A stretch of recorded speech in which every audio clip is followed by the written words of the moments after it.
প্ৰথমে সকলোকে নমস্কাৰ জনাই আদৰণি জনালোঁ মোৰ চেনেলৰ অন্য এটা ভিডিঅ' মাজলৈ।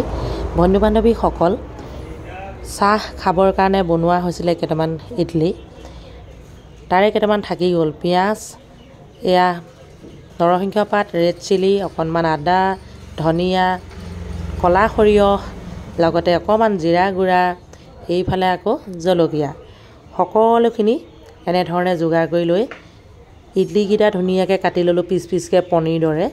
বিলাহী অলপো কাটি ল'লোঁ। কাটি পেলাই ভাবিলোঁ সোৱাদ লগাকৈ এটা ৰেচিপি বনাওঁ, লগতে আপোনালোককো দেখুৱাব বিচাৰিছোঁ। এয়া পনীৰ দৰে পিচ পিচকৈ কাটি লোৱা হ'ল আৰু আমি বনাইছিলোঁ চুজিৰ পৰা। ইয়াত আমি মিঠা দিয়া নাছিলোঁ, নিমখীয়া বনাইছিলোঁ দেই। ইডলিকেইটা নিমখীয়া বনাইছিলোঁ, লগতে ইয়াত কোনো মিঠা ব্যৱহাৰ কৰা হোৱাই নাছিলে। সেয়েহে এইখিনি মছলা গোটাই লৈছোঁ, বিলাহীও কাটি লৈছোঁ আৰু অকণমান ধুনীয়াকৈ এটা ৰেচিপি বনাবলৈ লৈছোঁ। আপোনালোকে চাই থাকক, চাই যদি ভাল পায় লাইক কমেণ্ট লগতে ছাবস্ক্ৰাইবটো কৰিব আৰু দেই। এয়া সৰিয়হৰ তেল গৰম হোৱাৰ লগে লগে ক'লা সৰিয়হ অকণমান দি দিলোঁ তেলতে, কিন্তু লগে লগে যোগ কৰি দিলোঁ এয়া নৰসিংহ পাত আৰু লগে লগে যোগ কৰি দিলোঁ এতিয়া মই পিঁয়াজ। সকলোখিনি ইয়াতে দিছোঁ, আদা, নহৰু, পিঁয়াজ, জলকীয়া সকলোখিনি তেলতে দি দিছোঁ। তেতিয়া ধৰক সোৱাদটো বৰ ধুনীয়া হয়। আৰু এতিয়া যিটো গোন্ধ মাৰিছে, ৰুমটো একেবাৰে মলমলাই গৈছে, আপোনালোকক কি ক'ম আৰু। এয়া পিঁয়াজো দি দিলোঁ, অকণমান হেতাখনৰ সহায়ত ইফাল সিফাল কৰি দিছোঁ। এনেই সাধাৰণভাৱে বনাইছোঁ, লগত বিলাহী যোগ কৰি দিয়া হ'ল। এয়া বিলাহীখিনি অকণমান ভাজি ল'ব লাগিব। কেতিয়াবা যদি আপোনালোকৰ সম্ভৱ হয় এনেধৰণে খাই চাবচোন। বিশেষকৈ মই আগতে বনোৱা নাই বাৰু, আজিহে বনাইছোঁ।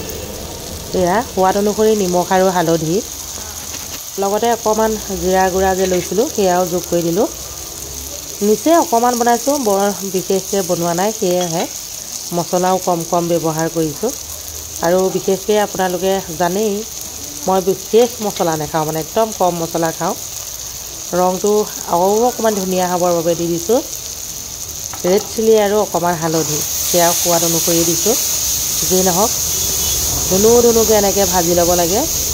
তাৰ পাছতে আপোনালোকে চাই থাকক, তেতিয়া মই মিশ্ৰণ কৰি থ'ম ধুনীয়াকৈ যে ইডলিকেইটা কাটি কাটি থৈছিলোঁ পনীৰ দৰে, সেইকেইটা যোগ কৰি লৈ আছক। এতিয়া বেছি সময় জুইৰ ওপৰত নাথাকিলেও হ'ব, গেছটো একেবাৰে কমাই দিলোঁ। কমাই দিয়াৰ লগে লগে অকণমান ইফাল সিফাল কৰিছোঁ হাতাখনৰ সহায়ত। সুন্দৰ এটা ৰেচিপি বনি ৰেডি হৈছে। ৰেচিপি বুলিয়ে কৈছোঁ, এনেধৰণে খাব পাৰি যেতিয়া বহুত ভাল লাগে। বিশেষকৈ বিলাহী দিয়াৰ বাবে বৰ সোৱাদ লগা হয়। সেয়েহে আপোনালোকক কৈছোঁ, যদি কেতিয়াবা সম্ভৱ হয় আপোনালোকে বনাই খাবচোন। শেষত অকণমান ধনিয়া পাত দি দিলোঁ আৰু ধুনীয়া হৈছে একদম। এতিয়া আৰু আগ দাঁত চেলাই গুৰি দাঁত পেলাই খাবহে লাগে দেই। আপোনালোকৰ পচন্দ হ'লনে?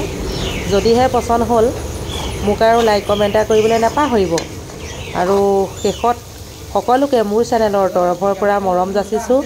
সকলোৱে সুখেৰে থাকক, শান্তিৰে থাকক, তাৰে কামনা কৰিছোঁ। চাওক দেখিবলৈ কি ধুনীয়া হৈছে।